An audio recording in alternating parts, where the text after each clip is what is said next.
Sí, yo creo. Hola chicos, buenas tardes, ¿cómo estamos? Buenas tardes, profesora. Muy bien, gracias. Bien, vamos a empezar, pero la vez pasada no grabé toda la sesión, así que platíquenme hasta dónde nos quedamos. Terminamos de ver todo lo de liquidez, eso sí, ¿no? Y empezamos a ver razones de estabilidad.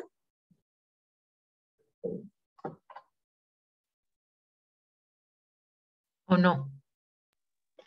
Sí, profesora, deuda a corto plazo, deuda a largo plazo, razón de inversión en capital. Ajá. Y ya. Y ya, hasta ahí nos quedamos. Ok.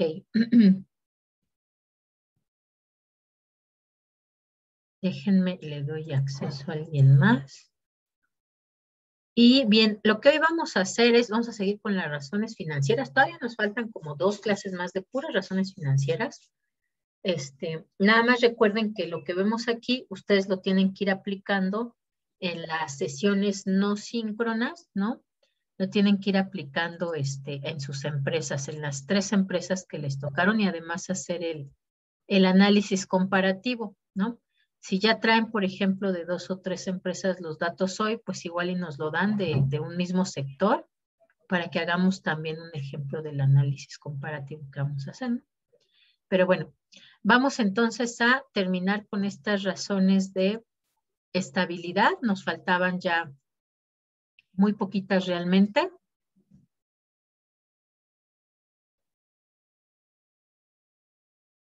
Y vamos a empezar con las razones de actividad o productividad, ¿vale?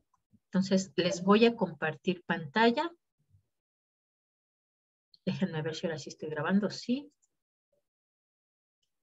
Y les voy a compartir pantalla. Acá está.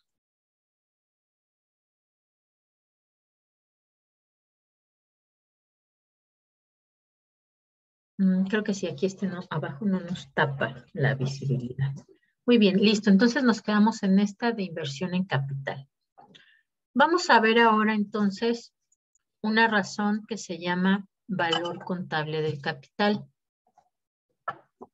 Esta razón es importante porque justamente nos habla de cómo se ha logrado que se incremente esa inversión inicial que hicieron los socios, ¿no? Sí, bueno, si es una sola persona el propietario, bueno, cómo se ha incrementado la inversión de esa persona, ¿no? Recordemos que cuando hablamos de empresas con fines de lucro, pues justamente nuestro sistema cerdo capitalista, ese es el objetivo, ¿no? Incrementar el capital. Yo invierto tanto al inicio para crear una empresa y lo que yo busco es que la empresa crezca y que ese dinero que yo invertí inicialmente se vaya capitalizando, se vaya multiplicando para incrementar lo que yo deposité, ¿no? No hay alguien que decida colocar su dinero para crear una empresa y que diga, ah, bueno, pues que los 10 años que estemos operando sea lo mismo, ¿no? Eso sí puede suceder donde, bueno, a lo mejor en empresas que no tienen fines de lucro. Por ejemplo, en proyectos de gobierno, ah, bueno, pues quiero que esa inversión que se realizó al inicio se mantenga, ¿no? A lo mejor no me interesa que crezca, pero sí lo que quiero es que se mantenga, que perdure, que se le dé mantenimiento para que dure más tiempo, ¿no? Si hablamos con de una empresa sin fines de lucro, bueno, ni siquiera le llamamos capital, sino que le vamos a llamar patrimonio. Y el objetivo ahí, pues, no es que crezca el patrimonio, sino dar los servicios o los bienes para los cuales fue creada esa organización sin fines de lucro, ¿no? Entonces, pero por lo menos en las empresas sí se busca, ¿no? Que se multiplique, que crezca esa inversión inicial de los socios, ese capital social, a lo largo del tiempo. Entonces, vamos a relacionar el capital contable, que es el monto total que tenemos en capital, y el capital social, que es lo que los socios han aportado, ¿vale? Y vamos anotándolo por aquí. A ver, vamos a ver quién. Por ahí, Ana Solano. Sí, profesora. Y Noé, denos datos de las empresas que les tocó analizar. ¿Qué empresa les tocó analizar? Era Televisa y TV Azteca y... Ay, no me acuerdo del otro. Ok, de cualquiera de esas empresas, deme datos. Y también Permítame, Ana. profesora. Deja Ana, abro mi ¿qué documento. empresas le tocaron?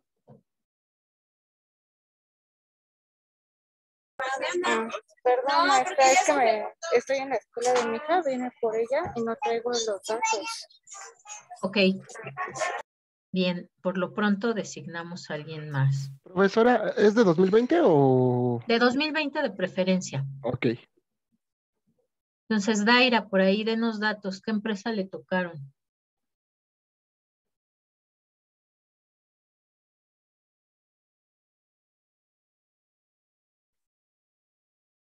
Si está por ahí, Daira, si no puede activar el micrófono, anótenos en el chat.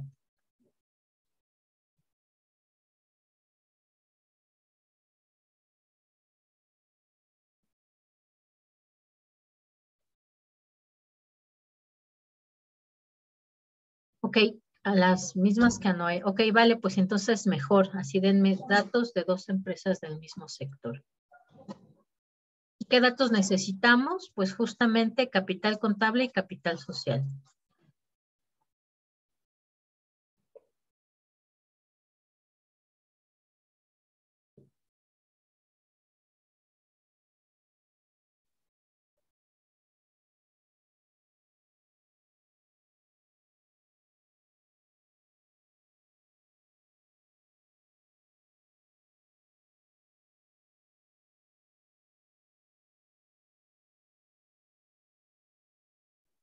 Anoten eso en el chat, Aira, los datos los dos datos de alguna de las empresas que están analizando, en lo que Noé nos busca otra.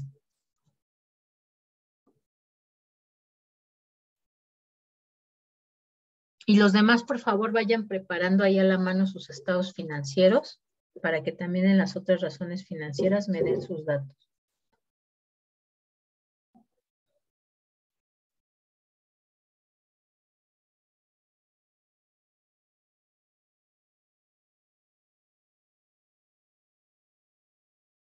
¿Era capital contable y qué, profesora?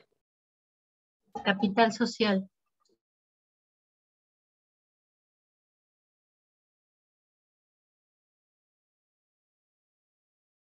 En la capital social tengo que en Televisa dice que es 4.907.000.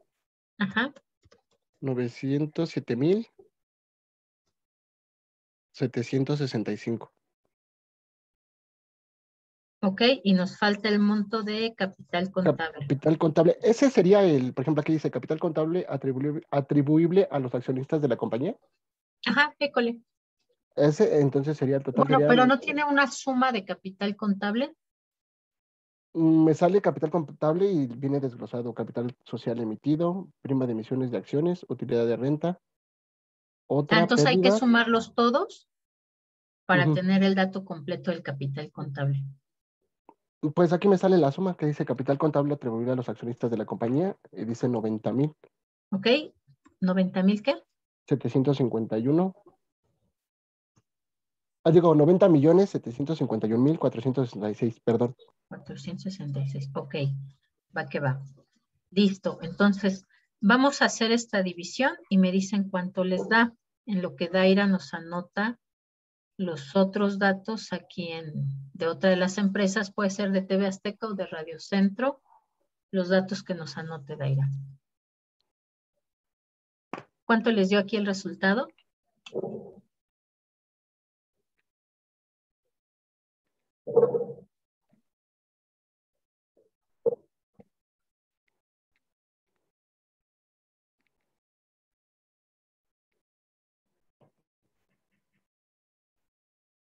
Son 18.49. 18.49, ¿así? Sí, profesora. Ok, muy bien. Pues está bastante bien Televisa, ¿no? O sea, de qué es negocio, vean ustedes. El capital social se ha multiplicado 18.49 veces, ¿no? Con todo y los cambios que tuvo hace algunos años, ¿no? Pues sigue siendo buen negocio Televisa. Por lo menos es una empresa estable que constantemente está creciendo, ¿no? Y aquí lo podemos ver, 18.49 veces de lo que aportaron los socios. Muy bien. Listo, Daira, pásenos los datos, por favor.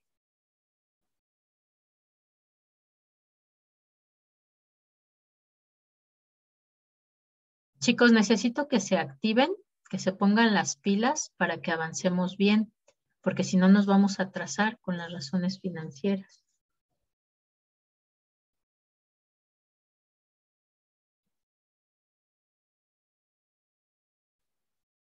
¿De qué empresa nos va a dar datos?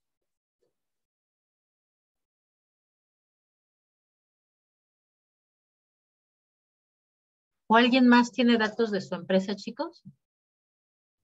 Yo, profesora. Ajá. De Grupo México. Grupo México. Ok. ¿De qué año? 2020. 2020. ¿Me dice cuánto tiene capital contable? Sí. 16 millones 535,000. Ajá. 941. Ok.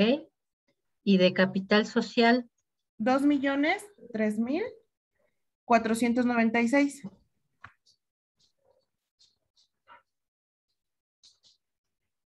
Le faltan 2 ceros Sí, antes me del 3. faltó.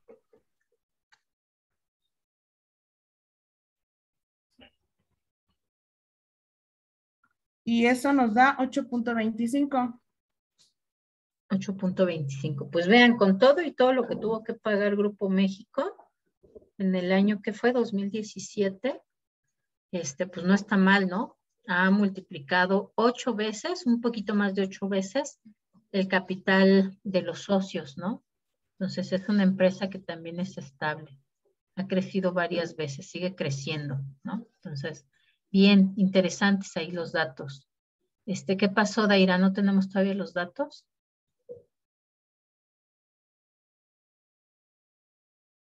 Bien, me voy a ir rápido, chicos, porque vamos un poco atrasados en comparación con los otros grupos. Y sí requiero, ¿no? Creo que ya se los había dicho la vez pasada, que sí requería que vengan a clase, que le dediquen el tiempo a la clase, porque si no después les va a costar mucho trabajo hacer el análisis, que traigan su material, ¿no? Es decir, sus estados financieros, por eso se les dieron 3 semanas para que los investigaran y los capturaran, ¿no? Y traigan ya los datos. Entonces, sí les voy a encargar eso. Si ustedes justamente andan en otras cosas a esta hora, pues es muy probable que no van a aprovechar de la misma forma los temas, ¿vale? Ok. Ajá, sí, por ahí había una manita levantada. Sí, profesora, era yo, Quetzali. Ujú. Bueno, Dígame. es que estaba revisando mi información y nada más tengo el dato de capital contable y no tengo el dato de capital social. Entonces yo no puedo sacar esa razón. ¿Cuál es su empresa? Es Autlán. Autlán, no, claro que debe de tener capital social. A lo mejor está como capital común, como accionistas comunes, como capital para acciones comunes. Y eso corresponde justamente al capital social. Ok, entonces investigo bien. Gracias. Chéquele ahí cómo viene la parte del capital, pero sí, porque no hay ninguna empresa que se cree solamente con recursos ajenos. No existe, o sea, no es posible. Todas las empresas deben de tener por lo menos una aportación, puede ser de una sola persona y puede ser poco, pero todas las empresas se crean empezando con un capital, al menos en nuestro sistema económico, ¿no? Puede ser que en otros sí haya forma de hacerlo, pero en nuestro sistema económico para poner un negocio se necesita dinero. Y ese dinero lo aporta una persona o lo aportan más de 2 personas y eso es el capital social. No hay ningún banco que nos preste el 100% de lo que nosotros necesitamos para crear una empresa. No hay ninguna financiera que nos vaya a financiar absolutamente todo lo que nosotros necesitamos para crear una empresa. En algunas ocasiones, por ejemplo, puede ser que existen algunas, ¿cómo se les llaman? Algunas donadoras que se encargan de dar capital semilla. Pero incluso para dar capital semilla se pide que ya se tenga algo de capital social. Ese capital social puede ser en especie, pero como tal hay capital social, ¿no? Entonces, no existe como tal una situación en la que empecemos de cero, sin nada. Entonces, siempre va a existir el monto de capital social, ¿vale? Puede tener otro nombre, como esto que les dije. Creo que ya lo habíamos comentado, este asunto de las acciones, y si no, bueno, de una vez lo comentamos. Hay empresas, ¿no?, que se conforman de una sola persona, entonces el capital social va a pertenecer a una sola persona. Hay empresas que se conforman por más de 2 personas, ¿no?, las sociedades, entonces el capital social va a pertenecer a ese número de personas que conforman la sociedad. Y tenemos también empresas que cotizan en bolsa. Las empresas que cotizan en bolsa, además de tener un capital social, pues van a constituir su capital con el monto de los accionistas que compren sus acciones en la bolsa. A ese capital de los accionistas que compran en la bolsa se le llama capital preferente. Y al monto que depositan los socios o el propietario se le llama capital común. El capital común tiene voz y voto, es decir, toma parte en las decisiones de la empresa. El capital preferente no, solamente tiene voto y su voto es comprar o vender las acciones de la empresa, pero no tiene voz. Perdón, solamente tiene voz, pero no tiene voto. Su voz es eso, pues compro o vendo las acciones, no me convence la empresa, vendo sus acciones. Me agrada, compro las acciones. Veo que son buenos los resultados, compro las acciones. Le empieza a ir mal, mejor las vendo antes de que me vaya mal a mí. Se llama preferente, aunque no tiene voto, es decir, no tiene un espacio en las decisiones de la empresa, no tiene un espacio en el consejo de administración. Se le llama preferente porque en el caso de un proceso de quiebra, son los primeros a los cuales se les debe de pagar el monto de sus acciones. ¿Y por qué son los primeros? Pues porque además intervienen otros intermediarios en la bolsa de valores, ¿no? Por un lado, pues la bolsa de valores, ¿no?, que son quienes piden los requisitos de, para poder participar aquí, pues tienes que presentarme tus estados financieros, tienes que tener un buen nivel de capitalización, tus resultados financieros deben de ser adecuados, bla, bla, bla. Y además interviene la Comisión Nacional Bancaria y de Valores, que es quien regula que efectivamente los accionistas actúen con ciertos niveles de ética, que las intermediarias financieras efectivamente recaben la información y la hagan pública para los accionistas o para los posibles inversionistas. Entonces, por eso es que son los primeros, porque están muy regulados, tanto de forma privada como de forma pública. Entonces, son los primeritos que reciben su dinero. Después, si queda dinero, después de la quiebra, pues entonces se les paga a los trabajadores. Si queda más, se les paga a los acreedores. Si queda algo después de rematar la empresa, bueno, pues entonces ya se reparte entre el capital común o el capital social. Si no queda nada, pues a lo mejor incluso, dependiendo del régimen fiscal, inclusive los socios tendrían que aportar cantidades para cubrir esos faltantes de la quiebra, ¿no? Entonces, también así podemos encontrarlo. Chéquenlo bien, búsquenlo bien. Ok, decíamos entonces que la siguiente de nuestras razones de estabilidad, ya terminamos las de estabilidad, nos faltaba solamente esa. Vamos a entrar ahora entonces a las razones de actividad. Las razones de actividad se les llama también de eficiencia operacional o de productividad. Se les llama así porque justamente lo que vamos a medir es el uso que ellas están haciendo de las inversiones que tienen, ¿no? Particularmente cuando hablamos de inversiones, pues hablamos de los activos, que es en lo que invierten las empresas.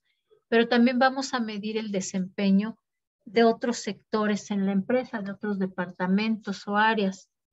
Es decir, vamos a estar revisando, por ejemplo, cómo se comporta el departamento de compras, cómo se comporta el departamento de ventas, si está funcionando bien, si son eficientes en el cobro, en el pago, si se está usando correctamente nuestros activos fijos, ¿no? Que además, pues ya sabemos que nuestros activos fijos, pues son los que como tal se compraron para llevar a cabo las actividades, ¿no? Si se está usando correctamente todo el activo, ¿por qué? Pues porque todo el activo, pues es toda la inversión que yo tengo, ¿no? Entonces, eso es lo que vamos a medir con estas razones de actividad. La primerita es el índice de rotación de inventarios. ¿Alguno de ustedes ha escuchado hablar de esto, de la rotación de inventarios?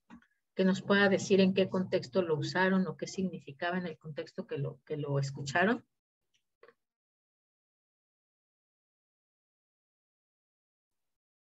Profesora. ¿Sí? No, bueno, yo recuerdo que lo vimos el semestre pasado en el control de inventarios. Ajá. Era la forma en que se va moviendo, va saliendo el inventario que se tiene. Exactamente, ¿no? Recordemos que en la medida en que nosotros movemos más rápido el inventario, pues también vamos a poder incrementar las utilidades, ¿no? Porque mover el inventario significa venderlo. Entonces, si generamos más ventas, pues vamos a generar más utilidades. Y lo interesante, ¿no? Justamente para tener un buen manejo de inventarios, pues es que no se rezague, ¿no? Estarlo moviendo constantemente, que se venda todo para volver a producir. Incluso muchas veces, sobre todo las empresas que trabajan por lotes de producción, pues hasta que no llega a cierto nivel la venta del lote de producción, no se vuelve a producir. Entonces, si no se ha logrado vender todo el lote, pues no se va a producir hasta que no se venda todo, ¿no? Por eso es importante este índice o esta razón. Lo vamos a calcular dividiendo el costo de ventas entre el promedio de inventarios. Es el promedio de inventarios porque recordemos que el inventario se mueve todos los días, ¿no? Y además a todas horas se está moviendo. Bueno, mientras esté abierto el punto de venta, ¿no? Entonces, pues justamente por eso se usa el promedio de inventarios, porque no siempre se tiene el mismo monto de inventarios. Además, puede haber situaciones en las que hay un gran número de inventario, porque a lo mejor al hacer ese corte, pues resulta que acabábamos de producir el lote, ¿no? O puede ser que esté muy bajo el nivel de inventarios, pues ya casi se está terminando. Entonces, por eso es que se usa el promedio de inventarios. Lo ideal sería, por ejemplo, tener el promedio de inventarios mensuales, ¿no? Ustedes a lo mejor lo podrían sacar a partir del promedio de inventarios de los trimestres. Pero bueno, como tal, como no tenemos en el estado financiero anual el promedio de inventarios, pues vamos a usar el dato tal cual que tengamos en inventario. Entonces vamos a comparar esos dos. Costo de ventas entre promedio de inventario. Denme datos, chicos.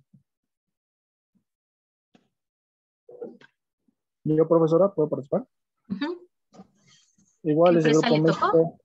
Igual Grupo México, año 2020. En costo de ventas tenemos 4.326.252. Entre inventarios, que es 1.263.909. Y me da como resultado 3.42 pesos.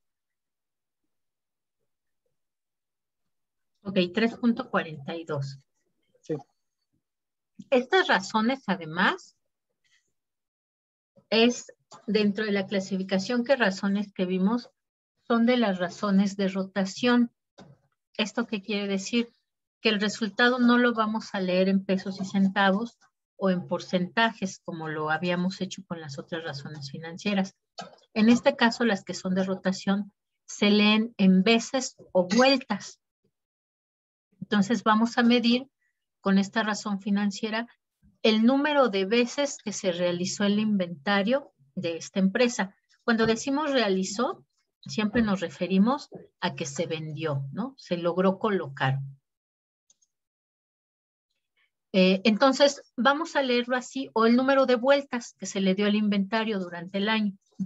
Entonces, aquí tendríamos que Grupo México realizó 3.42 veces su inventario durante el año, o que le dio 3.42 vueltas al inventario durante el año. Y obviamente aquí el resultado va a ser que mientras más alto sea este resultado, pues es mucho mejor, ¿no? Porque quiere decir que se produjo más y se vendió más. Vamos a ponerle aquí índice de rotación de inventarios. Ajá. Bien, Noé, platíquenos. Profesora, en por ejemplo, sí tiene Televisa, ¿cómo se llama? Lo de la fórmula. ¿Puede poner la diapositiva de arriba, por favor? Sí, claro. Es costo de ventas entre ¿Sí promedio tiene costo de ventas Televisa? Ajá. Sí, ese sí debe de tener costo de ventas. Ah, ok.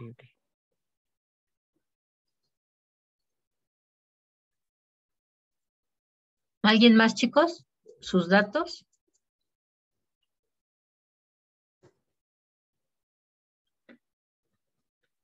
¿O de este mismo sector alguna otra empresa? Sí, profesora, empresa Peñoles. Ok, muy bien. Peñoles año 2018, perdón. Ok. Tiene un costo de ventas de 3,101.21 y un promedio de inventarios de 1,371.98. 1,344. 44. 1,344.98. .98, ok. ¿Cuánto nos da? 2.31. 2.31. Ok, quiere decir que Peñoles rotó su inventario 2.31 veces, ¿no? Está bien, pues aparte si lo comparamos con Grupo México, pues más o menos ahí se van, ¿no? Podría Peñoles rotar un poco más su inventario, duplicar el número de veces que produce y vende el inventario para alcanzar a Grupo México, ¿no? Pero por lo menos están ahí más o menos en el mismo rango. Habría que ver la tercera empresa para ver cuál de estas tres es la que tiene mayor rotación de inventarios, ¿no? Que quiere decir que ha tenido mejores resultados. Ok, muy bien. La siguiente razón está muy relacionada con esta, ¿sí? ¿Quiere que le diga la tercera empresa? De una vez si la tienen. Ajá. Es de costo de ventas. Ajá. Tiene 283,884.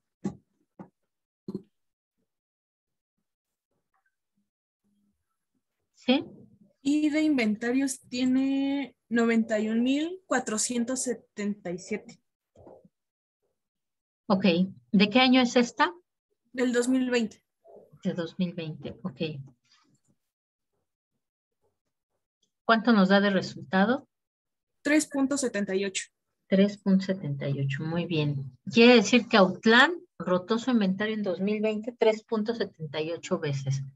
Pues están bastante bien, ¿no? Aquí sería interesante ver a Peñoles en 2020, porque vean, Peñoles tenía más bajo todavía que las mineras en el año de pandemia. Eso quiere decir que a las mineras no les fue mal en la pandemia, ¿no? Ellas siguieron operando sin problemas y por lo menos sí rotaron su inventario.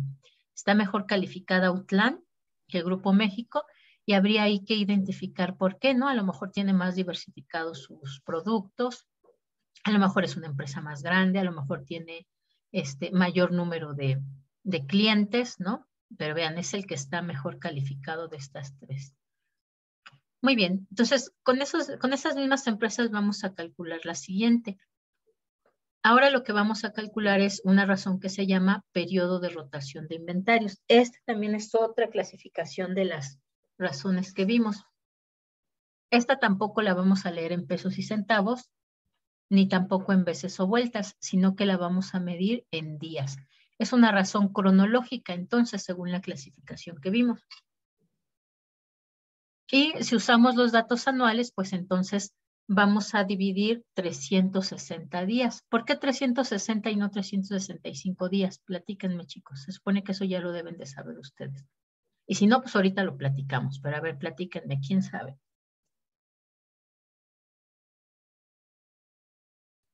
Son 360 días porque son los años calendario que manejan los bancos. Ajá, pero ¿por qué los manejan así los bancos? Ah, no, Porque es bueno. el año fiscal, ¿verdad? Perdón. Porque así se considera el año fiscal. Exactamente, porque en nuestro año fiscal tenemos 5 días de asueto obligatorio. ¿No? ¿Cuáles son esos 5 días, chicos?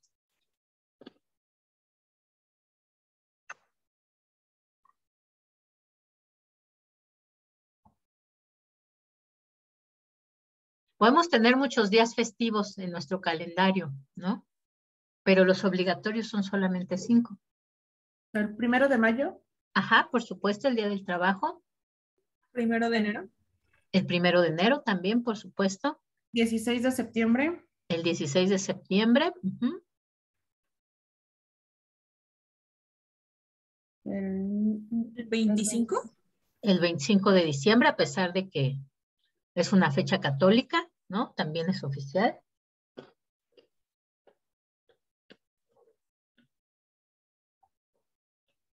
Nos falta uno.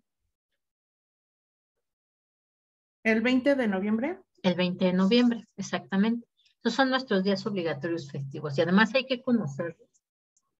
De repente hay otros días que nos dan, ¿no? Por ejemplo, el 10 de mayo por las mamás, a veces el 24 de febrero, a veces el 5 de mayo, a veces el 21 de marzo, ¿no?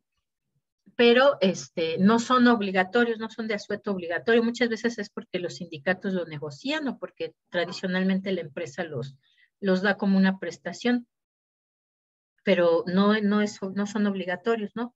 Y es importante además conocer cuáles son los obligatorios, porque se supone que los días que son de asueto obligatorio, si se requiere que los trabajadores acudan a su empresa, se debe de pagar doble. Es decir, si a alguien le toca trabajar el 1 de enero, bueno, está bien, pero pues te tienen que pagar doble ese día. ¿Qué es lo que muchas veces pasa actualmente? Pues que les dicen las empresas, ¿no? Te toca trabajar ese día, pero no te preocupes, luego te lo pagamos con tiempo, te damos de descanso otro día que quieras. Pues no, ahí la empresa está abusando porque debería de darle 2 días en dado caso, si no le puede pagar monetariamente ese día, porque no corresponde a un día, a una jornada laboral, sino que corresponde a 2 jornadas laborales. Entonces hay que saberlo tanto como trabajador, como si estamos del otro lado, ¿no? Si nosotros somos pues los contadores de la empresa, debemos de considerar que si queremos que ese día trabajen los trabajadores, pues entonces hay que pagarles doble. Y si no se les puede pagar doble, bueno, pues entonces les tienen que dar 2 días que ellos elijan, no 1, 2. Entonces hay que medir también eso. Pero bueno, esa es otra historia. Entonces vamos a dividir los 360 días entre el índice de rotación de inventarios para sacar nuestro periodo de rotación. Y los teníamos acá. Vamos a dividir entonces para Grupo México.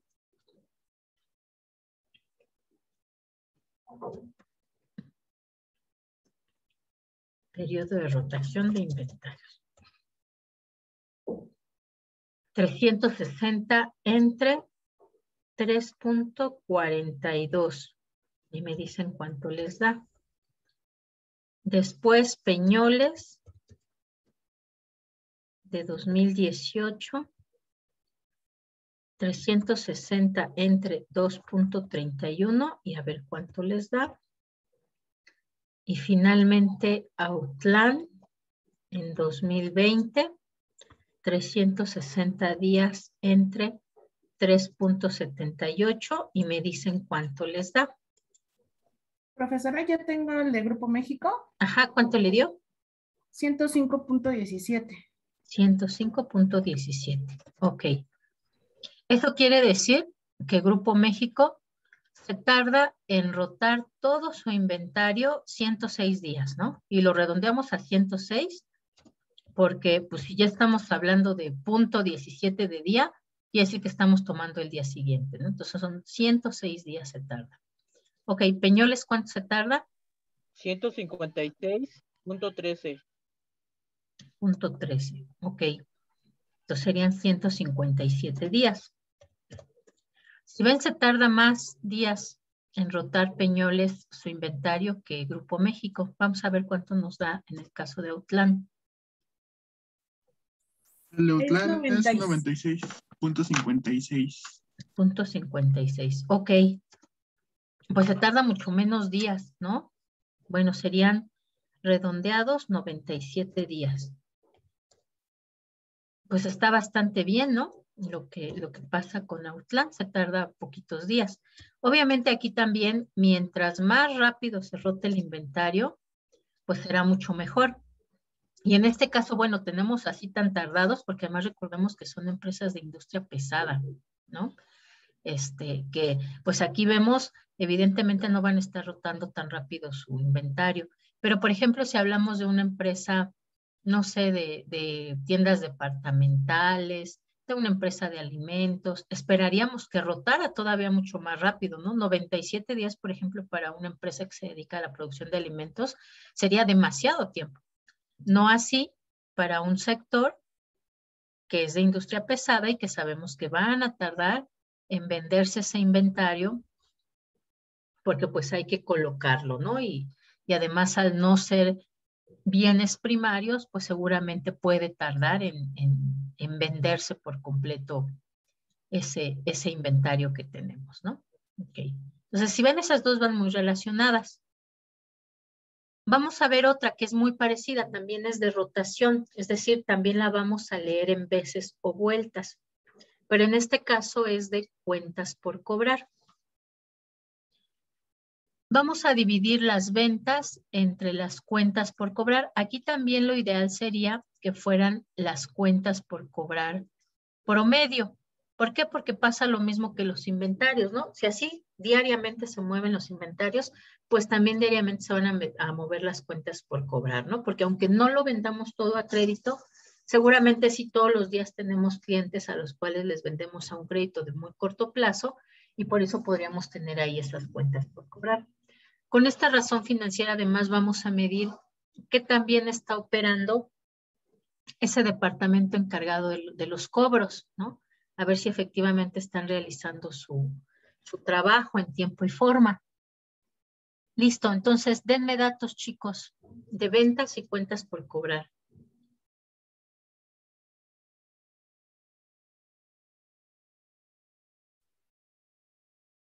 Sí, de Grupo México. Ajá. De ventas son 8,566,209.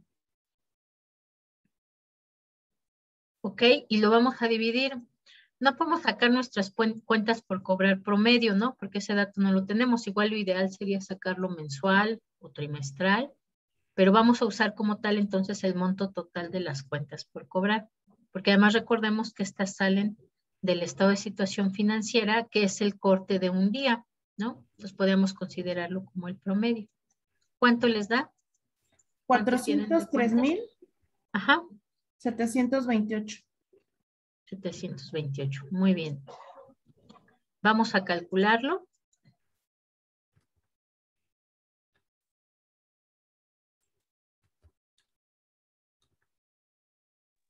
Nos da 21.22. 21.22, ¿no? días. Ok, exactamente. Eso sería que durante el año se cobran 21.22 veces las cuentas por cobrar. Y está bastante bien, no quiere decir que si damos, bueno, no damos, que Grupo México sí da algo de crédito a sus clientes, pero pues es un crédito simple y normalmente se van a tardar en pagar poco porque 21.22 veces cobramos ese monto de cuentas por cobrar promedio, ¿no? Lo mismo, en este caso, pues mientras menos nos tardemos en cobrar, pues es mejor, ¿no? A lo mejor incluso podemos considerar aquí que 21.22 es un poquito tardado. Tendríamos que decirle al departamento de cobranza, que pues cheque cómo está, si está bien o puede acelerar el cobro de algunas cuentas, ¿no? Y este fue entonces el índice de rotación de cuentas por cobrar.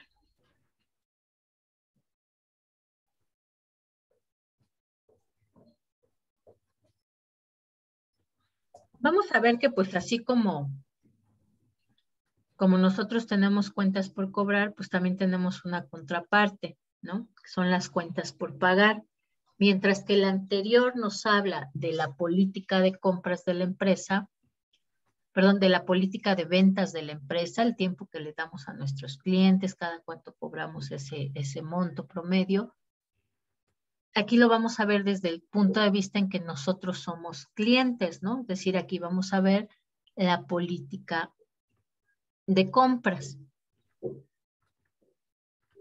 Vamos a dividir entonces el monto de compras entre cuentas por pagar, ahora son por pagar, no por cobrar promedio.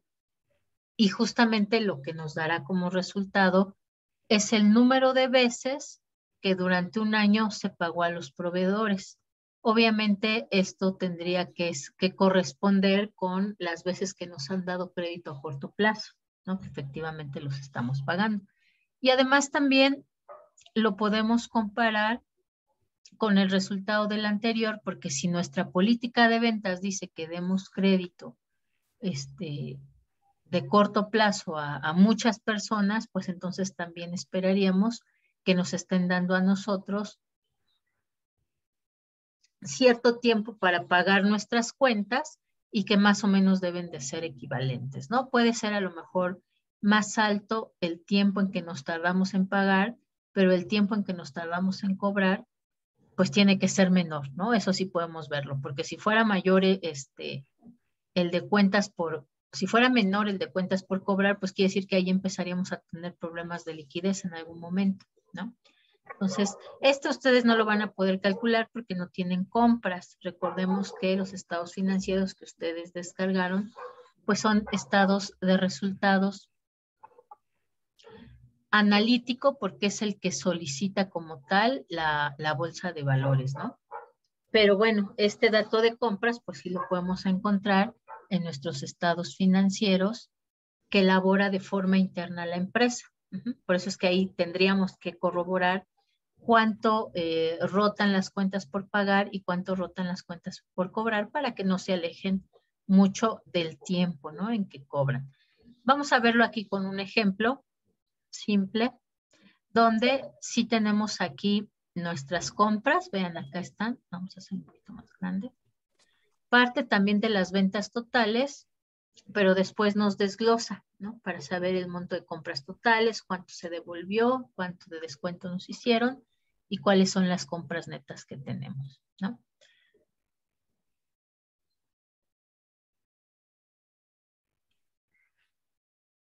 Y bueno, aquí ya no lo pegué para que no hiciera más bulto, pero del estado de situación financiera, pues sacamos justamente este dato que ahora vamos a usar de cuentas por pagar promedio. Entonces, vamos a dividir las compras entre las cuentas por pagar promedio. De compras, aquí nos dice que tenemos, ¿dónde está? 370,000, ¿no?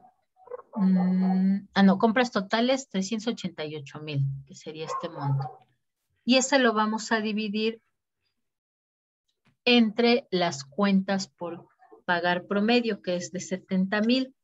y nos da como resultado 5.54. Eso quiere decir que durante el año se pagaron 5.54 veces las cuentas por cobrar, ¿vale? Vamos a ver entonces también, pues, lo correspondiente a las temporalidades, porque recordemos que esto es en veces o vueltas, ¿no? Esto que tenemos acá también es en veces o vueltas. Y pues ahora queremos saber en tiempo, ¿no? Para calcularlo por periodo, es decir, por tiempo, lo que vamos a hacer es dividir las cuentas por cobrar, el monto que tenemos entre las ventas promedio diarias. Aquí sí son promedio y son diarias, entonces lo que vamos a hacer es que ese monto de ventas lo vamos a dividir entre los 360 días del ejercicio contable, ¿no? Del ciclo contable. ¿Por qué? Porque si ven, acá no lo dividíamos, ¿no? Dijimos, aquí vamos a usar tal cual el dato de cuentas por pagar como lo encontremos en el estado financiero.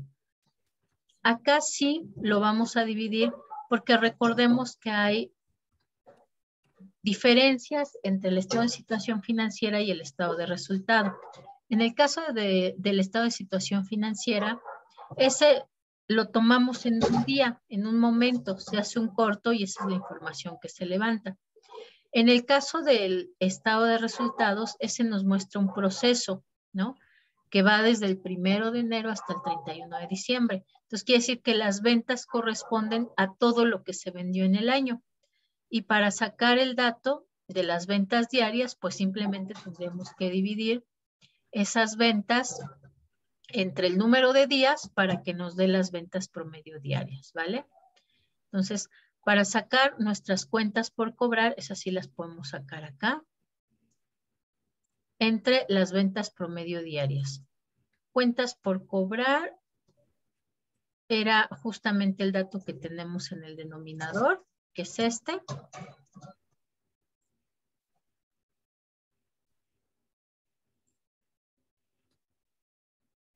Uy.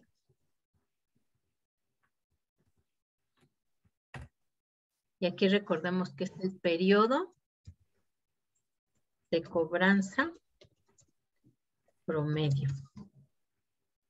Entonces tenemos 403,728 y eso lo vamos a dividir entre las ventas promedio diarias. Este dato de aquí eran nuestras ventas, el numerador, ¿no? Pero ahora lo vamos a dividir entre 360. Divídanlo entre 360 y me dicen cuánto les da. Sí, da 23,795.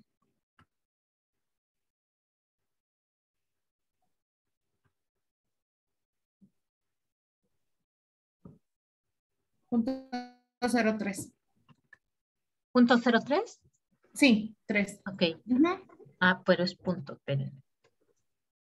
Me choca que me pone puntos en lugar de comas y comas en lugar de puntos. Pero bueno, ya está. Vamos entonces a hacer la división y me dicen cuánto les da. Sí, da 16.97. 16.97, muy bien. Quiere decir que Grupo México se tarda 17 días. Aquí sí ya lo podemos redondear y nos va a dar el resultado en días. Se tarda 17 días en cobrar estas cuentas por cobrar. Digo, bueno, no está tan mal, aquí habría que compararlo con los años anteriores para ver si ahora se tarda más días o se tarda menos, ¿no? Si fuera muy alto 17, porque en realidad solamente les damos una semana de crédito a esos clientes, pues entonces quiere decir que hay que subir, ¿no? El número de días que nos tardamos. De la misma forma, pues podemos calcular el periodo de pago promedio. Vamos a tener también que usar el dato de cuentas por pagar y lo vamos a dividir entre las compras promedio diaria. Lo mismo, cuentas por pagar es una cuenta del estado de situación financiera que se levanta en un momento dado. Podemos usar el dato que tenemos ahí. Pero en el caso de las compras, como también el estado de resultados lo que nos muestra es todas las compras del año, pues entonces lo tenemos que dividir entre los 360 días para poder sacar cuáles son las compras promedio diarias, ¿no? Entonces vamos a hacer este acá, que es donde tenemos los datos. Cuentas por pagar y compras promedio. Cuentas por pagar eran estos 70,000. Y luego dividimos esos 388,000 entre 360.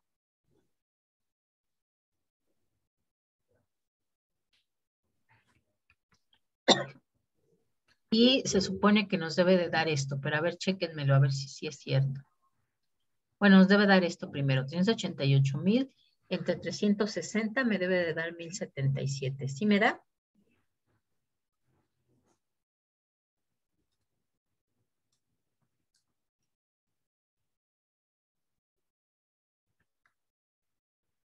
Sí, profesora.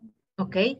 Y entonces ahora sí ya lo dividimos, ¿no? Ya tenemos aquí nuestras compras promedio diarias. Los 70,000 entre los 1,077 y se supone que me da 64,94. Es decir, si lo redondeamos, ¿no? Porque pues digo, no tiene caso hablar de 64,94, pues ya son 65 días. Tardamos 65 días en realizar nuestro periodo de pago, ¿no? 65 días es bastante, no quiere decir que nos están dando una política de ventas nuestros proveedores, pues bastante buena, ¿no? Para hacer cuentas por cobrar que son de corto plazo y nos tardamos 65 días, pues está bien en cuanto al plazo que nos dan. Solo hay que tener cuidado porque a lo mejor el estarnos atrasando tanto, 65 días, puede ser que nos esté provocando que tengamos que pagar un interés, ¿no? Y además también vamos a relacionar estos tiempos de ambas. Por ejemplo, en este caso, ¿cuánto nos dio en periodo de cobranza promedio de Grupo México?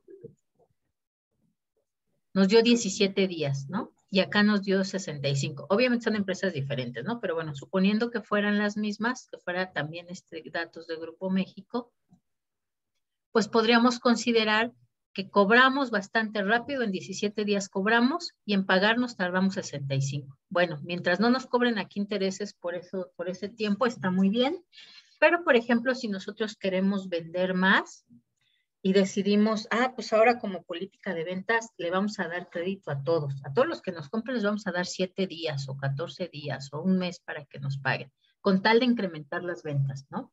Entonces sabemos ahí que tenemos ese colchoncito, porque acá cobrábamos cada 17 días y pagamos cada 65. Mientras no excedan esos 65 días que nos tardamos en pagar, pues podemos seguir dándole más día a las personas para que puedan, ¿cómo se llama? Para que puedan comprarnos más, pero asegurando que vamos a tener ingresos suficientes pues para pagar nuestras cuentas, ¿vale? ¿Sí queda claro hasta ahí el concepto de estas dos?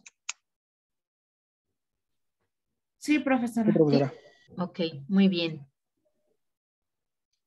Si ven ahí ya estamos por lo menos analizando dos departamentos, ¿no? El de cobranza y el de pagos, ¿no? Para ver qué tal está su desempeño.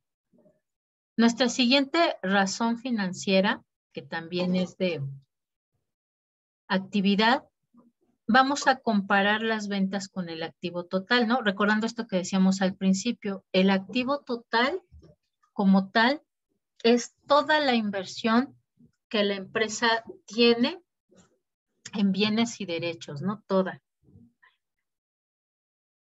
Entonces, pues lo que esperamos es que usemos de buena forma, de forma eficiente, esa inversión que tenemos para generar las ventas. Mientras más alta sea, será mejor. Y aunque tenemos cuentas que son pues financieras como tal, lo vamos a medir en veces, ¿no? Porque lo que vamos a ver es el número de veces que estamos usando esa totalidad del activo para generar nuestras ventas. Vamos a anotarla acá. Ok, denme datitos, chicos. Necesitamos ahora datos de ventas y de activo total. ¿Quién me da sus datos? De ventas. Ajá. Son, se me movió, 8,566,209.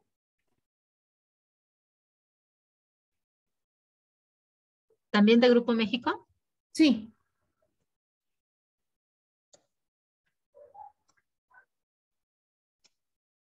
De 2020 era, ¿verdad? Sí, profesora.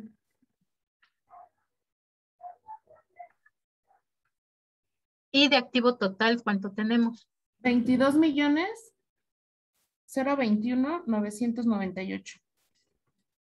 ¿22 millones qué? No, 0,21. Ah, 0.21. ¿Mandé? no, el que estás dando es el activo no circulante. Ay, El perdón. activo total está hasta abajo. ¿Le Sí, doy, perdón. profesora? Ah, sí. Ajá, pásemelo de una vez. A ver, son 30 millones Ajá.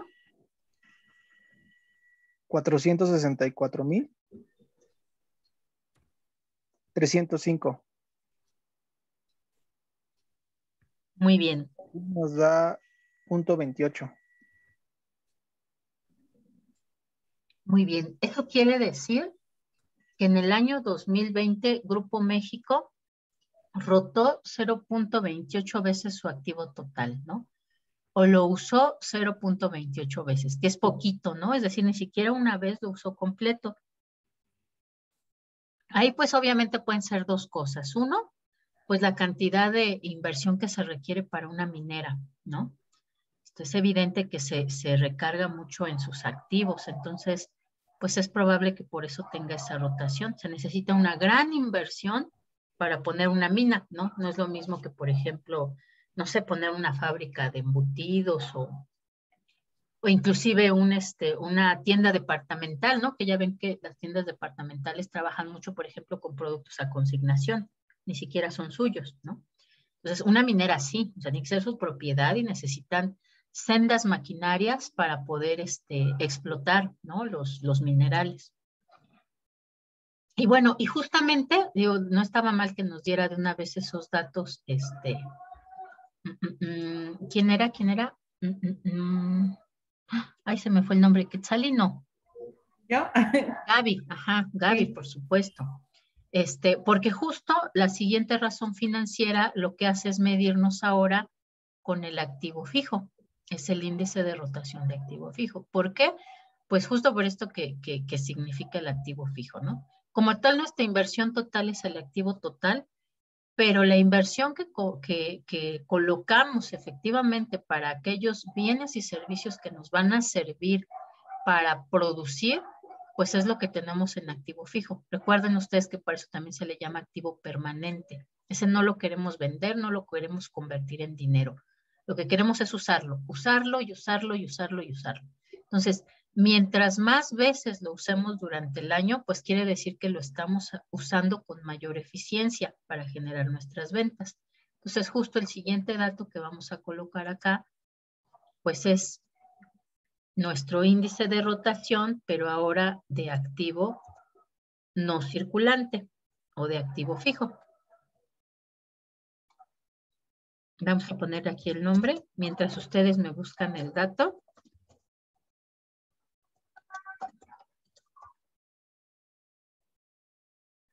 Ah, no, este es de activo total. Bueno, lo copio este. Pero aquí el primero es de activo total.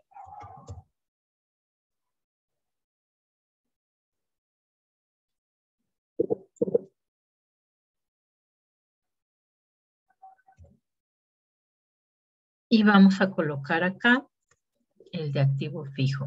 École, ahora sí.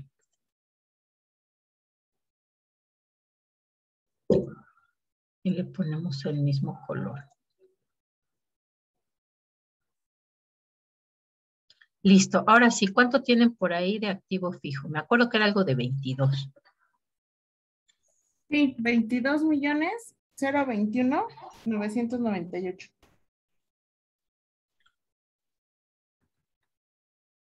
¿Y cuánto nos da? 0.39.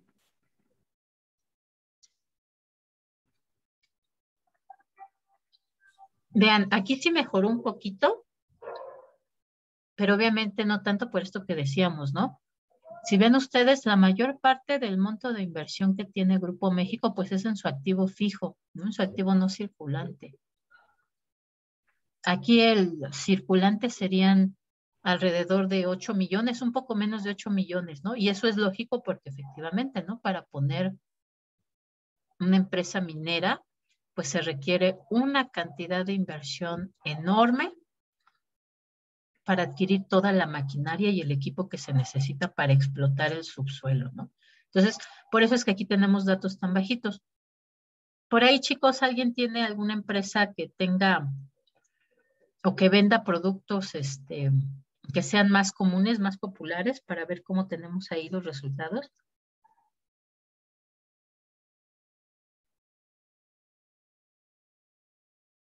¿No, nadie? Digo, ahí lo interesante sería ver eso, ¿no? Cómo, no sé, en empresas de alimentos, de departamentos, de supermercados, ¿qué otra puede ser? De restaurantes, pues evidentemente se va a estar moviendo más rápido ese activo.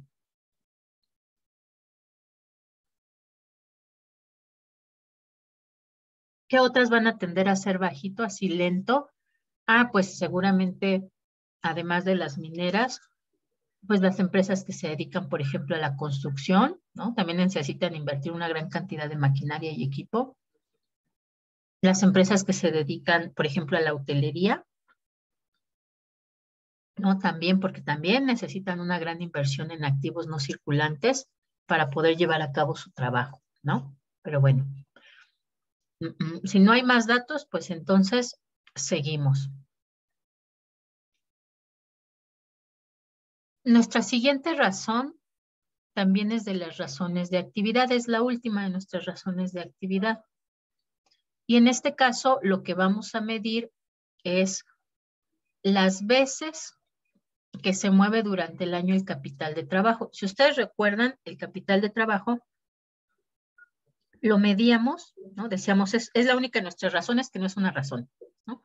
Porque es una resta. Y lo calculábamos restándole al activo circulante el pasivo circulante, ¿no? Y decíamos, bueno, es que después de que pagamos todo eso que debemos a corto plazo, o que ya se va a vencer, ¿cuánto dinero nos queda en efectivo? Bueno, no en efectivo, en circulante, para poder seguir trabajando, para poder comprar más mercancías o más materia prima, contratar más trabajadores, contratar publicidad, ¿no? También esperaríamos que además, como es una cantidad que debe de ser relativamente pequeña y que es la que estamos usando todos los días, pues también esperaríamos que mientras más alto sea, es mucho mejor, ¿no? Y que sea bastante grande. Denme entonces datitos, vamos a ponerlos aquí. Denme datitos entonces de sus ventas y de su capital de trabajo. ¿El capital de trabajo es el capital social? No, es esto que les decía, que es el activo circulante menos el pasivo circulante. Ok.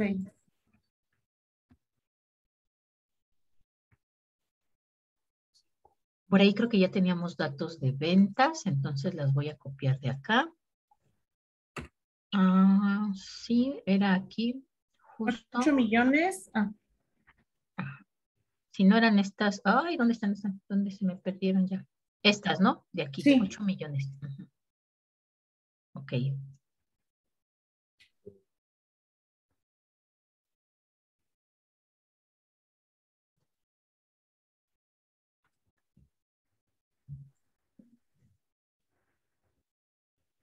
Sí, vamos a ser ordenados y las ponemos acá.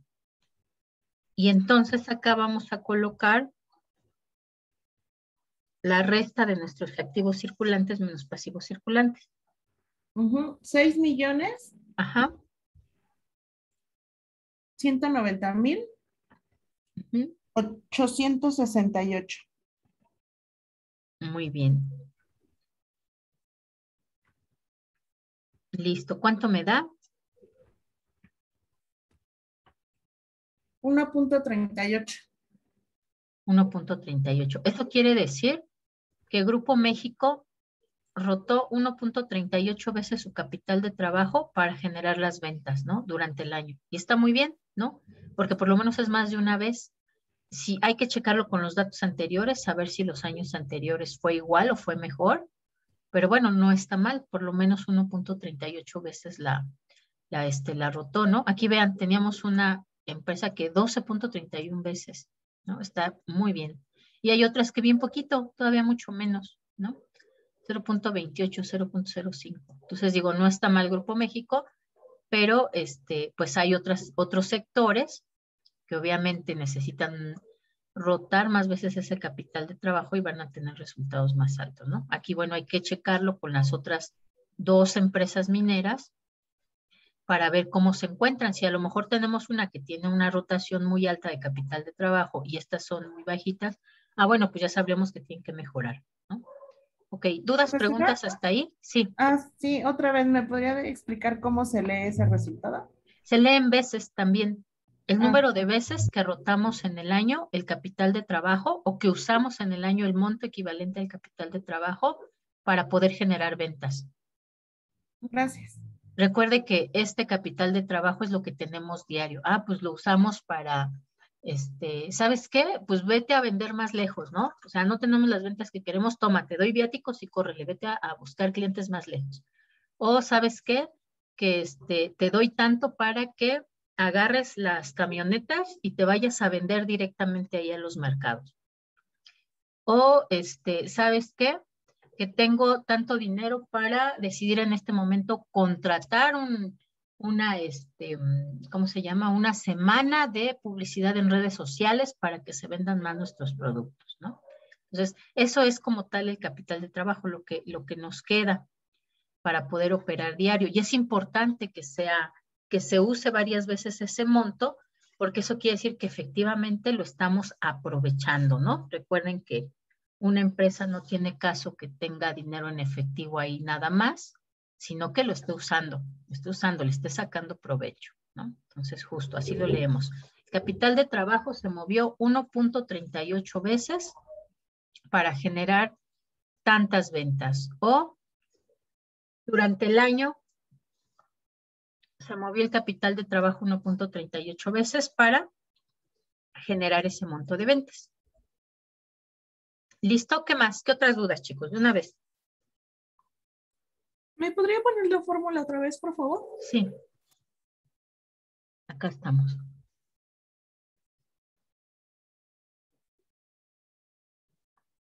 Gracias.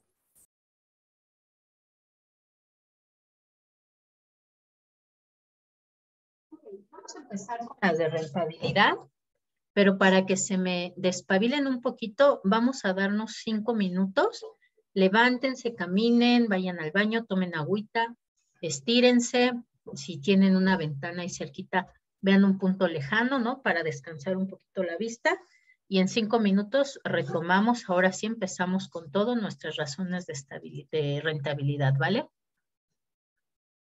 Sí, profesora.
Listo, chicos, vamos a seguir. ¿Ya andan por ahí?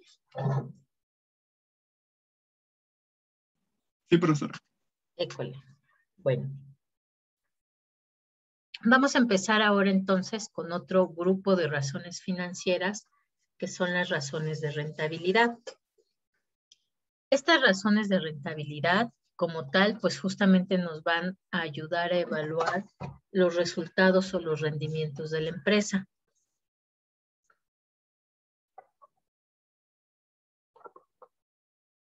Por un lado, hay que recordar que en los resultados del ejercicio tenemos diferentes utilidades, ¿no? No solamente es una, por eso dice ahí de las utilidades de la empresa.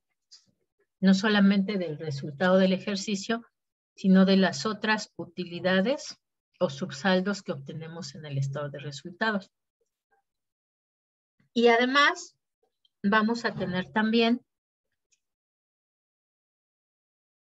que vamos a identificar a partir de dónde estamos generando esos resultados, sean positivos o negativos, ¿no? Aquí le puse utilidades porque esperamos que sean utilidades, pero pues incluso podríamos estar hablando de resultados negativos de la empresa, ¿no? Tenemos entonces que las utilidades pues las generamos, por ejemplo, por el nivel de ventas, ¿no? Decíamos, pues si logramos incrementar las ventas, pues podemos esperar que también haya más utilidades. Pero también las obtenemos a partir del uso que hacemos de nuestra inversión, ¿no? Pues tanto invertimos, pues hay que saber de eso que invertimos, cuánto nos está dando de resultados. La inversión, recordemos que pues se ve reflejada justamente en nuestros activos, ¿no? La totalidad de nuestros activos es en todo lo que la empresa invirtió. Y tenemos también, por supuesto, que se obtienen pues justamente de aquello que invirtió de primera mano el propietario o los propietarios. Pueden ser uno o varios, ¿no? Vamos a ponerle aquí así mejor. Estamos hablando de un único dueño, bueno, pues cómo ha dado resultados esa inversión que hizo al inicio del periodo. Y si estamos hablando de un grupo, de una sociedad, bueno, pues de todo eso que depositaron los socios, pues cómo se ha logrado obtener resultados, ¿no? Qué tan rentable es la empresa. Entonces, justo eso es lo que vamos a estar comparando en este grupo de razones de rentabilidad. Vamos a ver la primera. La primera nos va a medir el margen de utilidad bruta, que nos relaciona la utilidad bruta entre las ventas. Si ustedes recuerdan, en el estado de resultados obtenemos esta utilidad bruta al restar las ventas menos el costo de ventas. Por aquí tenemos un estado, vamos a ver.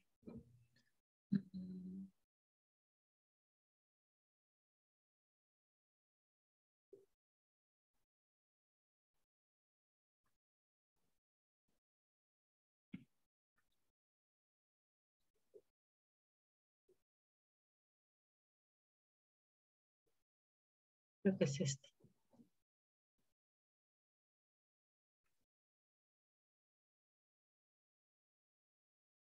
École.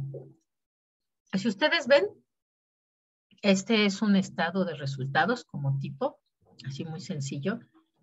Y vean, aquí tenemos, para obtener la utilidad bruta, pues es las ventas menos el costo de ventas.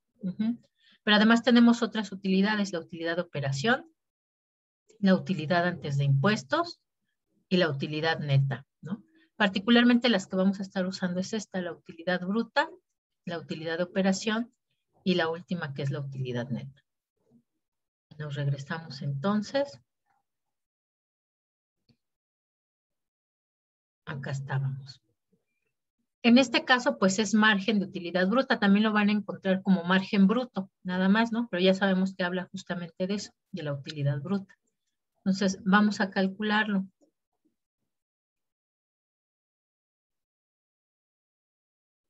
Denme sus datos, por favor, de utilidad bruta y de ventas.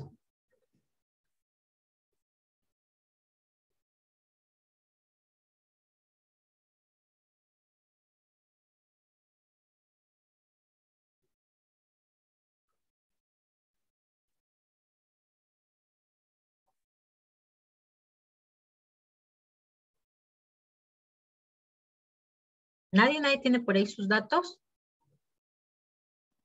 Sí, profesora. De Outland. Outland, ok.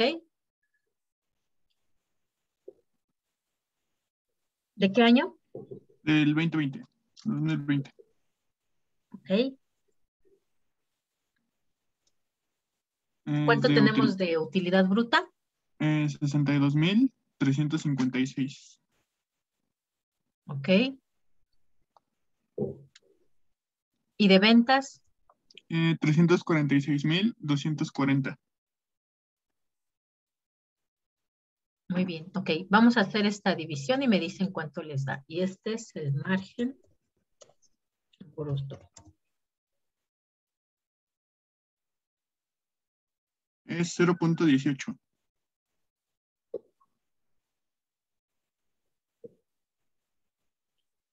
Oye, es bastante bajo. ¿Y si es la utilidad bruta?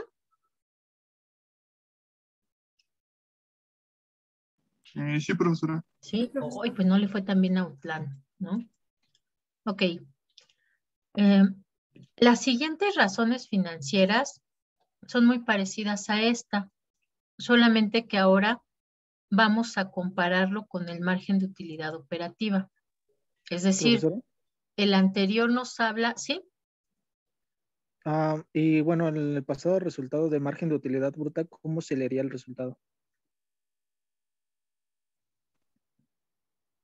Este sí es razón financiera, entonces esto lo leemos en pesos y centavos, ¿no? Aquí sería por cada peso de nuestras ventas, estamos generando 18 centavos de utilidad. Entonces le podemos poner también así. Como porcentaje o como decimales. Y lo mismo con las siguientes dos, ¿vale? La siguiente decíamos entonces es con utilidad operativa. Es la misma, solamente que ahora en lugar de ocupar la utilidad bruta, vamos a ocupar la utilidad operativa.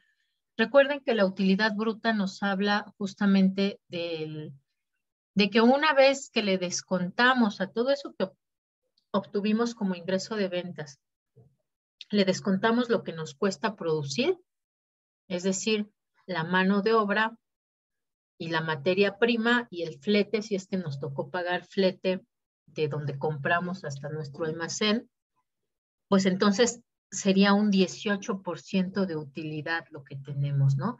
Pero no es nuestra utilidad final, todavía nos falta, por lo menos aquí, por ejemplo, deducirle con los costos y los gastos de operación, ¿no?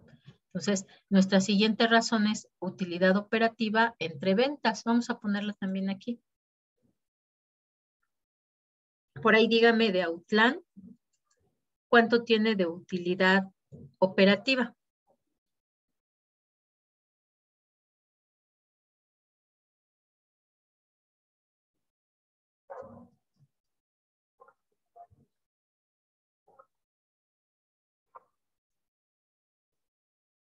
Lo encuentra en su mismo estado de resultados. Sí, es 10,125.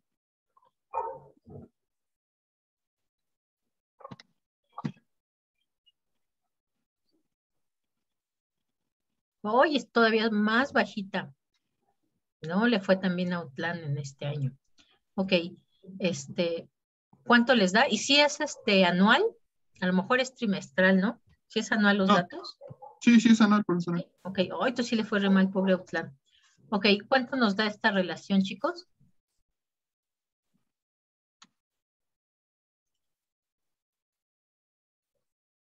Es 0.029. 0.029 o 2.9%, que es súper bajito también. Y es muy bajito porque todavía nos falta restarle, ¿no? Justamente los impuestos y la participación de utilidades. Entonces, si ya de por sí la rebanada final, bueno, prefinales de 2.9, podemos esperar que la última sea todavía menor, ¿no? La última, pues justamente es ahora nuestro margen de utilidad, pero el margen de utilidad neta. Es decir, ahora vamos a usar la utilidad neta sobre las ventas. Pero vean aquí algo interesante, ¿no? Cuando hablamos del margen de utilidad neta, si estamos hablando de una empresa que está por sociedad o si estamos hablando de una empresa que cotiza en bolsa, vamos a encontrar de diferente forma esa utilidad neta, ¿no? Por ejemplo, en el caso de una empresa que cotiza en bolsa, vamos a tener aquí la utilidad disponible para accionistas comunes, ¿no? Esto que decíamos, pues los que tienen voz y voto en la sociedad, ¿no? Y esa utilidad es la que vamos a dividir entre ventas, porque queremos ver justamente cuál es ese rendimiento que está dando en la empresa lo que los socios, ¿no? Que son propietarios de la empresa, están obteniendo, ¿no? Si no tenemos una empresa que cotiza en bolsa o no tenemos este dato así separado de utilidad disponible para accionistas comunes, pues entonces vamos a ocupar el dato de utilidad neta. Tal cual así utilidad neta y pues en ambos casos nuestras ventas. Entonces vamos a agregarlo acá. Profesora, Veamos entonces, ¿sí? una duda. Es que me surgió ahorita que estaba analizando mis operaciones. Si yo en el estado de resultados tengo ventas netas e ingresos por servicios, entonces se considera la suma de las dos. Sí, exactamente. Ah, ok. Gracias. Sí, porque quiere decir que además de que vende productos, pues obtiene ingresos por dar algún tipo de servicio. ¿Qué empresa le tocó? Es Grupo México. Allá. Qué interesante. Pues a lo mejor renta maquinaria o subarrienda. Puede ser.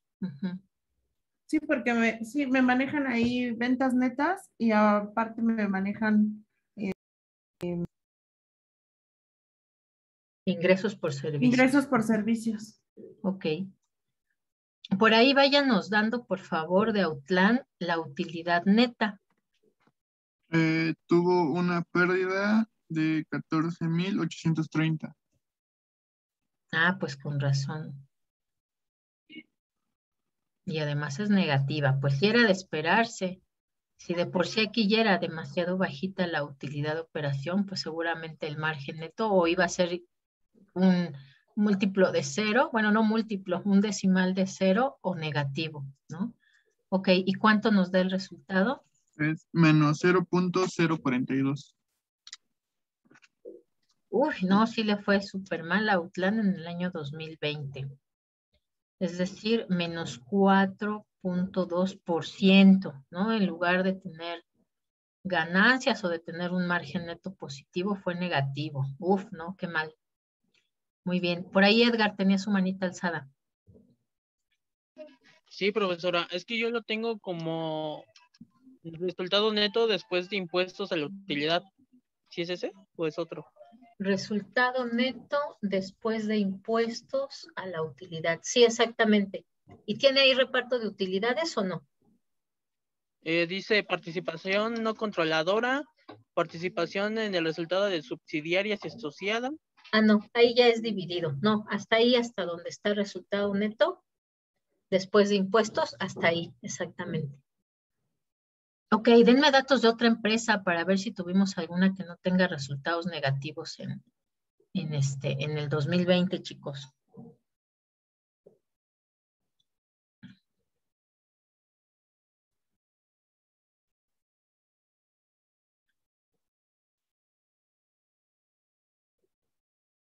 Grupo México.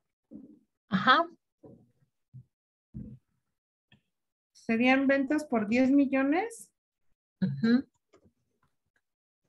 909,181.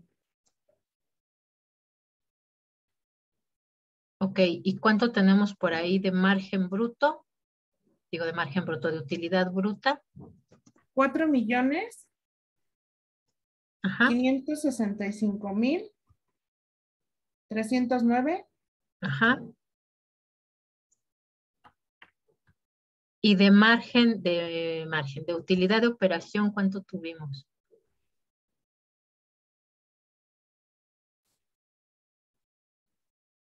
¿Sería utilidad antes de impuestos a la utilidad? ¿No tiene así tal cual una de operación? Que No. teóricamente debería de estar antes. No la manejo. Ok, entonces esa.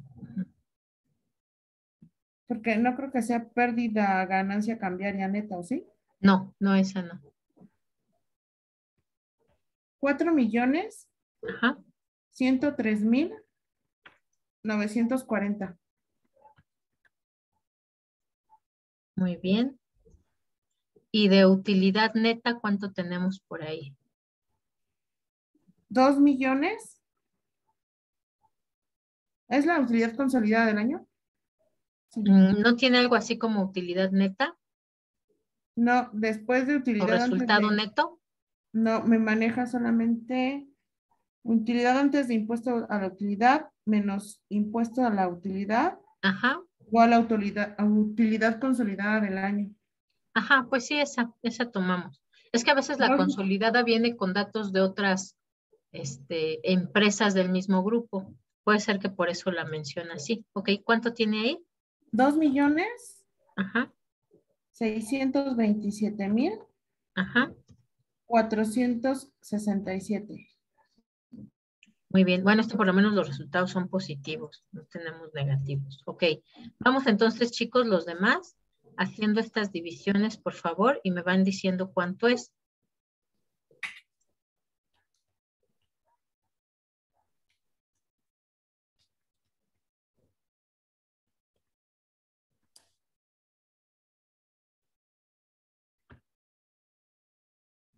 Ahí es 0.42. Ok, o 42%. Muy bien. Que vean, es bastante más rentable que Outland, ¿no? Hablando de margen bruto. Este es de 18% y este es de 42%.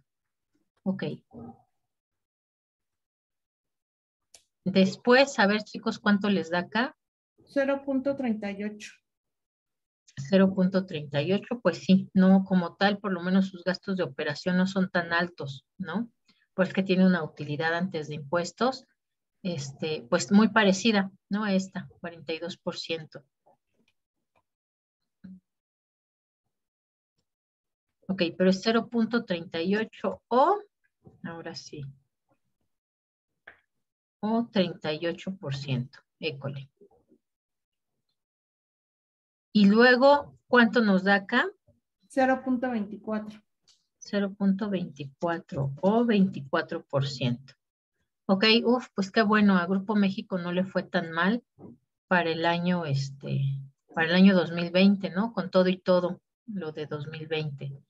Y vean, ¿no? Justamente aquí vamos viendo cuando Grupo México se quejaba de que tenía que pagar todo el impacto que provocó con el derrame del río Sonora. Oye, pues ve tú lo que ganas, ¿no? O sea, estás ganando el 24% de utilidad neta, tu margen neto es el 24%. Claro que tienes utilidades.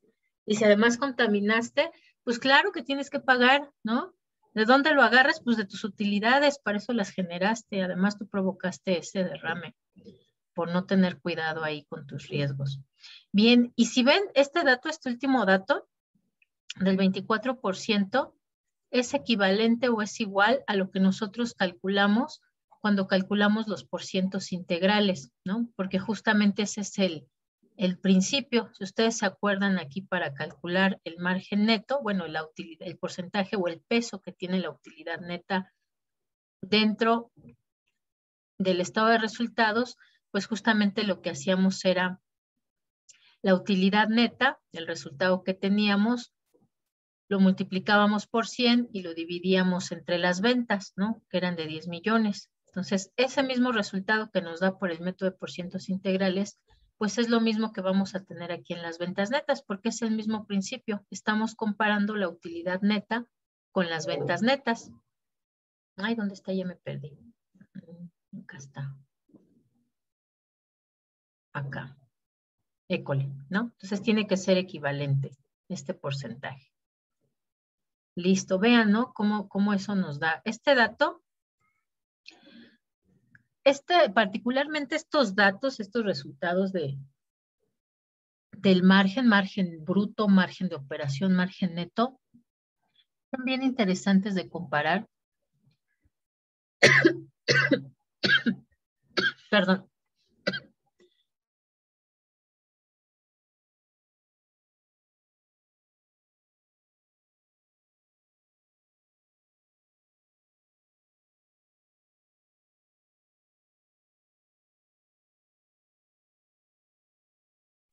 Listo. De comparar, por ejemplo, cuando nos decían que Pemex era una empresa que no era rentable, ¿no?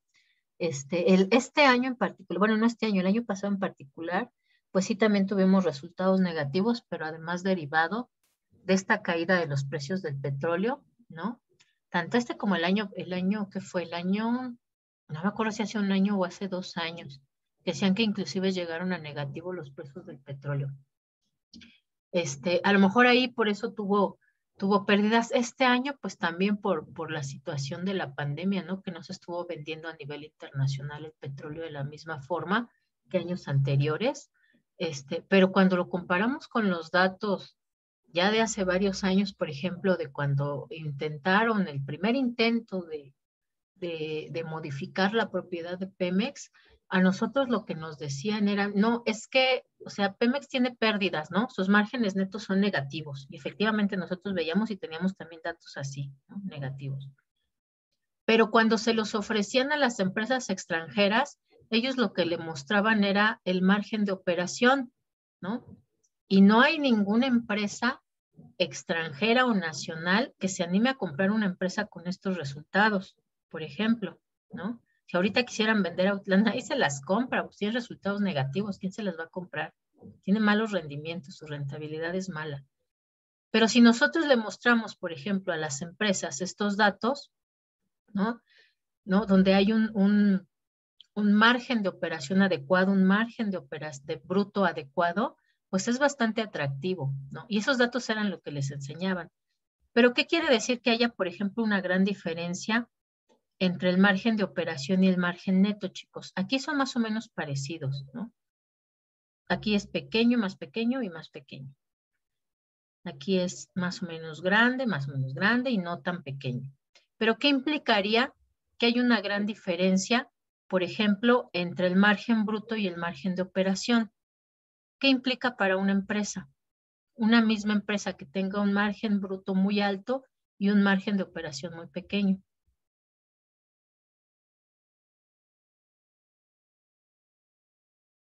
O por ejemplo aquí con el caso de Outland, ¿qué implica que tenga un 18% de margen bruto y después tenga un margen de operación muy pequeñito de 2.9? Profesora, Ajá. que no invirtió en gastos de venta o gastos administrativos para poder vender. Al contrario, ¿no? Revisen su estado de resultados, cómo está estructurado.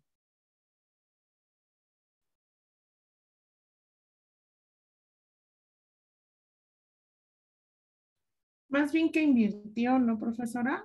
Exactamente. Pero su inversión fue, digamos, relativamente estable. Que tuvo muchos gastos, ¿no? Muchos gastos de administración y de venta, que son los que forman parte de los gastos de operación, ¿no? Para llegar a este margen de operación, y véanlo acá, por eso les decía yo que revisaran su estado de resultados. O sea, para llegar al margen de operación, nosotros tenemos que pasar por esto, ¿no? Es decir, si es muy alto nuestra utilidad bruta, quiere decir que nuestro costo de ventas es bajo. Si es muy baja nuestro margen de operación, quiere decir que nuestros gastos de operación son muy importantes. Se gastó mucho en administración, se gastó mucho en gastos de venta. Esperaríamos que los gastos de venta nos generaran más ventas y mejores utilidades, ¿no? Pero puede ser que fue una campaña de ventas fallida, o puede ser que estamos dilapidando demasiado en gastos de administración, ¿no? Que no corresponden a lo que se está generando como utilidades. Entonces, quiere decir que esa utilidad bruta nos las estamos comiendo en gastos, gasto y gasto y gasto, ¿no? Y recuerden que en las empresas lo que se debe de realizar es inversiones, no gastos, ¿no? Ok, entonces ahora viéndolo aquí, ¿por qué puede ser muy alto un margen de operación y muy pequeño un margen neto?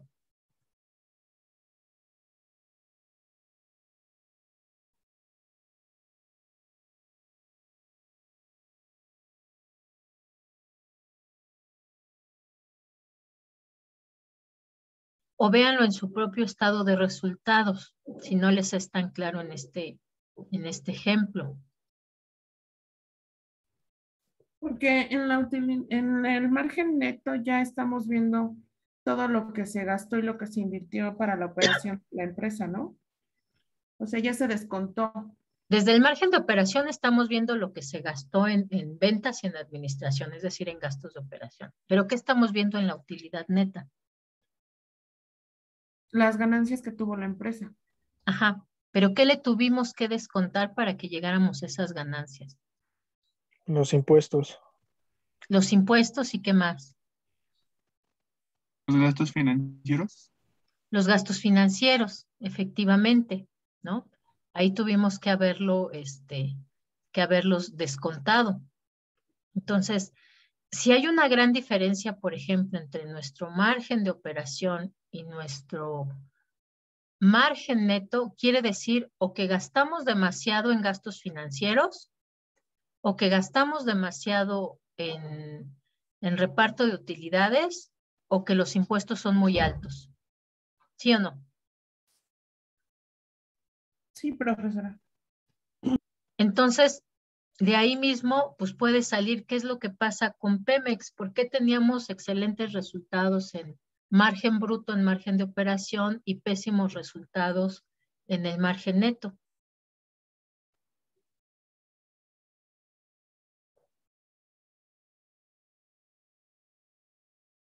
Porque gastaban mucho en gastos de operación. No, el margen de operación era bueno. O sea, eso es lo que nos decían a nosotros, ¿no? Pero eso no era cierto porque el margen de operación era bueno.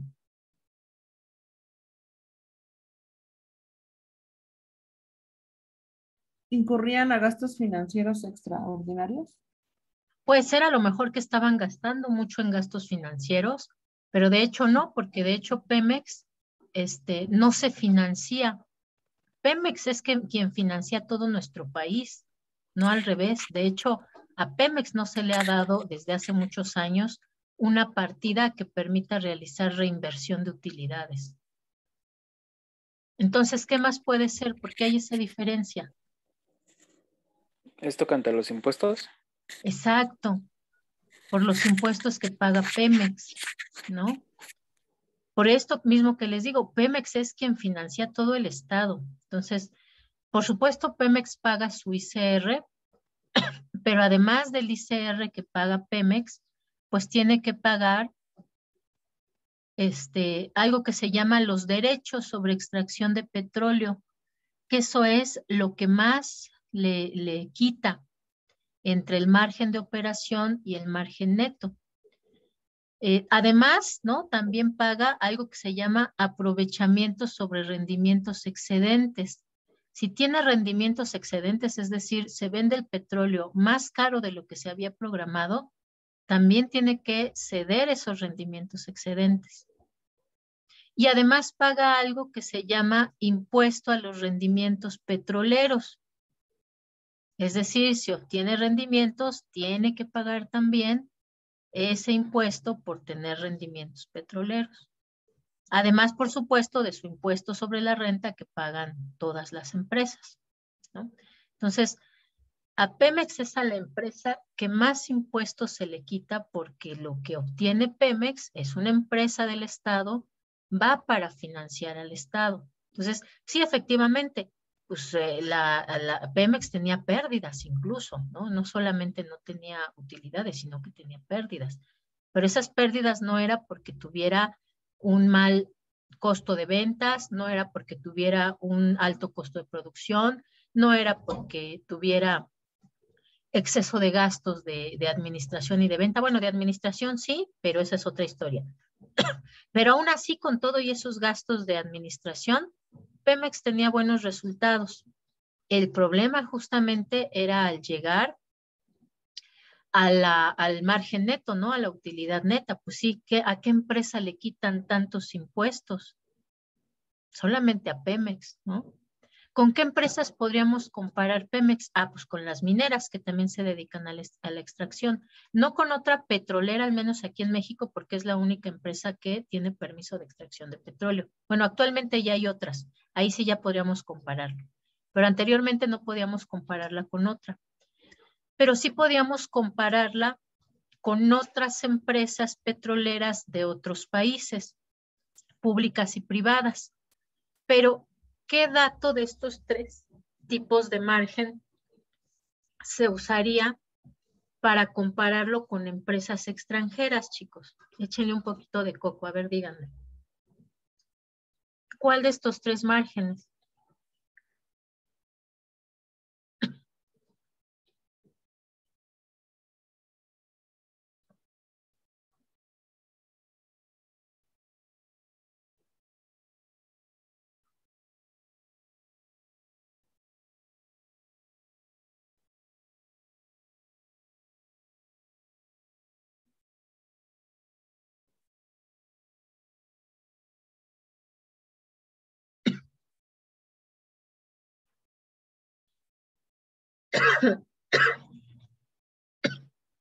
¿El margen neto, profesora? Sería como lo lógico, ¿no? Así como lo hacemos con las otras empresas. Sería lo lógico porque pues, es el resultado final, ¿no? Es lo que va a obtener el propietario, los propietarios finales. Y de hecho ese era el dato que nos daban, ¿no? Nos decían, no, Pemex no funciona, vean, tiene pérdidas. Pero en realidad no. ¿Y no por qué? ¿Qué pasa con los impuestos, chicos? Y con la participación de utilidades.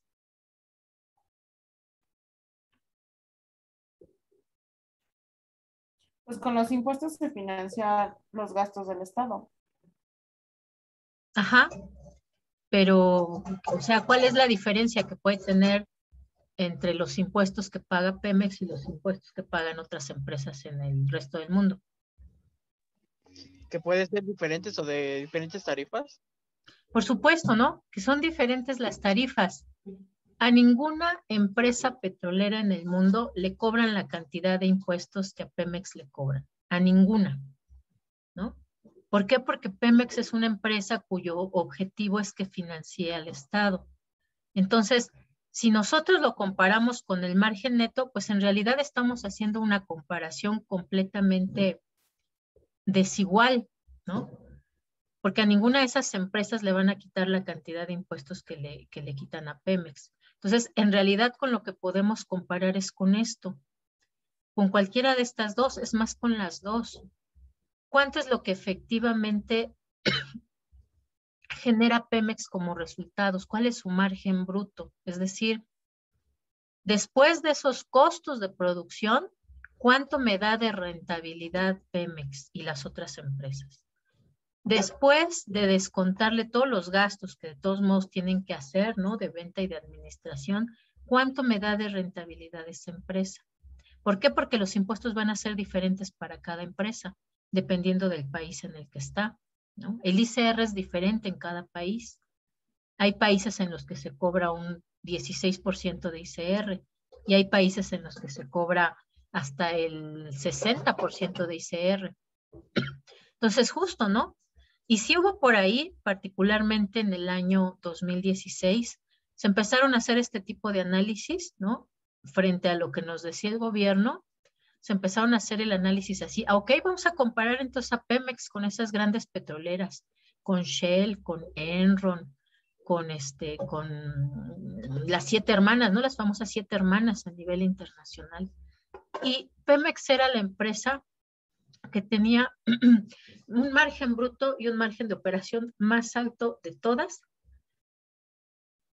a pesar de ser mexicana, a pesar de ser pública y a pesar de no tener las mejores tecnologías para explotación del petróleo, ¿no? Y justo por eso esa primera vez que se intentó en el año 2008, 2009, en tiempos de Calderón, pues no se logró, ¿no? Porque, pues porque se mostraron con resultados, ¿no? Los datos financieros, los datos duros, que Pemex era una empresa que generaba ingresos, ¿no? Y que era una empresa rentable, y que además era la mejor a nivel internacional. Ya después, en el 2018, que volvió este impulso por la reforma energética con el PRI, ahí sí ya, o sea, no invitaron a los especialistas, a los que podían dar datos financieros, datos regionales, datos de enclaves, a esos los hicieron a un lado y llevaron a cabo su reforma, ¿no? Y nos mostraban estos datos, vean, ¿no? es negativo, son negativos los datos, no sirve, necesita inversiones, nosotros no lo podemos hacer, no es rentable. Y entonces fue como se llevó a cabo esa reforma energética. Pero bueno, la próxima clase les traigo algunos datos de estados financieros de Pemex de diferentes años para que hagamos este ejercicio y veamos cómo está. Por supuesto que muchos años tiene sus datos negativos Pemex, aquí particularmente en el margen neto, pero bueno, pues ya vamos comparando esto que les comentaba, ¿no? Del margen bruto y el margen de operación para que quede más claro estas razones financieras que además son sumamente importantes para cualquier empresa, ¿vale? Y sirve que ya tenemos aquí estos datos para incluso comparar esos resultados de Pemex con estas empresas que tenemos aquí. También tráiganse datitos del primer año para las otras empresas, para que lo comparemos también con Pemex, para ver en el año, ¿qué sería? En el año 2016, pues cómo les fue a todas las empresas sin pandemia, y cómo nos fue y cómo le fue a Pemex también sin pandemia en este año, ¿vale? Entonces, sí, hasta aquí lo dejamos, chicos, porque además ya me acabé su tiempo y es probable que ustedes tienen otra asignatura ahorita, ¿verdad? Entonces, le hacemos así. Recuerden que la tareita para estas horas que no tenemos síncronas, ¿no? Es decir, lo que eran las actividades en línea, todo el tiempo es esto que hicimos hoy, lo hacen ustedes con sus 3 empresas y además las comparan entre las 3, ¿vale? ¿Listo? ¿Alguna sí, otra duda o pregunta? ¿Todo bien? No, profesora. Perfecto. Bueno, entonces nos vemos la siguiente clase y ustedes vayan aplicando esto que vimos hoy en sus empresas. ¿Va que va? Sí, profesora. Que tengan linda tarde, chicos. Cuídense mucho. Bonita tarde, hasta luego. Nos estamos viendo. Hasta luego.